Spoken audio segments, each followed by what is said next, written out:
Ready? Start. On that analogy, an administrative decision is revocable while a judicial decision is not revocable except in special circumstances. Exercise of power of a subordinate legislation will be prospective and cannot be retrospective unless the statute authorizes such an exercise expressly or by necessary implication. The principle laid down in section 21 is of general application. The power to rescind mentioned in section 21 is without limitations or conditions. It is not a power so limited as to be exercised only once.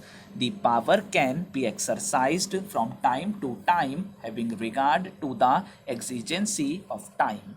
When a central act power is given to the state government to give some relief by way of concession and or rebate to newly established industrial units by a notification, the same can be curtailed and or withdrawn by issuing another notification under the same provision, and such exercise of power cannot be faulted on the ground of promissory estoppel.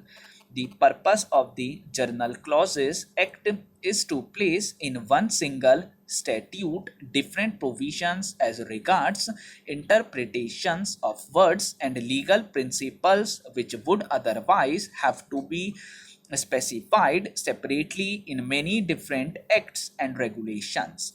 Whatever the Journal Clauses Act says, whether as regards the meaning of words or as regards legal principles, has to be read into every statute to which it applies. Further, power to curtail and or withdraw the notification issued under section 49 of the Electricity Supply Act 1948 giving rebate is implied under section 49 itself on proper interpretation of section 21 of the Journal Clauses Act.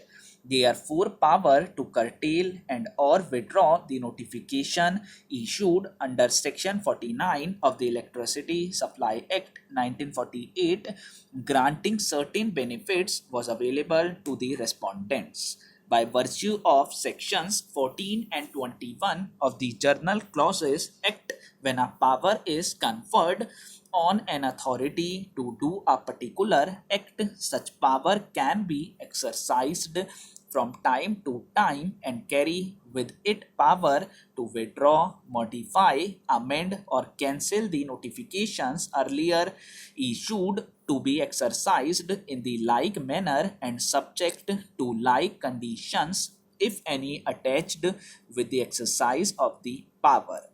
It would be too narrow a view to accept that chargeability, once fixed, cannot be altered, since the charging provision in the Electricity Supply Act 1948 is subject to the state government's power to issue notification under section 49 of the Act granting rebate. The state government, in view of section 21 of the Journal Clauses Act, can always withdraw, rescind, add to, or modify an exemption notification. No industry can claim as of right that the government should exercise its power under section 49 and offer rebate, and it is for the government to decide whether the conditions are such that rebate should be granted or not, there being nothing repugnant to raising of public revenue in exercise of sovereign power of a state to impose and collect taxes including electricity duty in any provision of the Act of 1948 or the policy statement made in the notification granting rebate. The raising of public revenue by withdrawing or reducing exemption cannot be said to be against the provisions of any statute.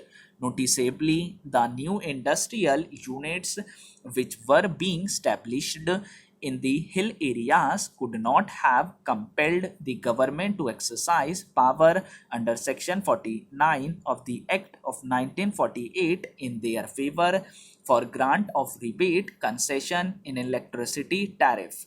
Powers under Section 49 normally would be exercised by the state government for industrial growth of an area and to generate employment opportunities for those who are residing in the area.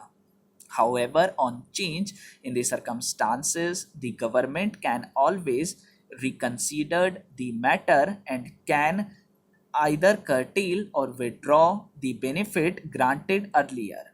The concept of the larger public interest introduced before invocation of Section 21 of the Journal Clauses Act in fact amounts to amendment of the said provision as notifications dated June 18, 1998 and January 25, 1999 issued under Section 49 of the Act of 1948 as well as notification dated August 7, 2000 issued under Section 24 of the Uttar Pradesh Electricity Reforms Act 1999 are in the nature of legislations and therefore the principle of promissory estoppel would not apply to them. That contention was specifically refuted by pointing out that there was proper publication of the notices under Section 4 of the Act.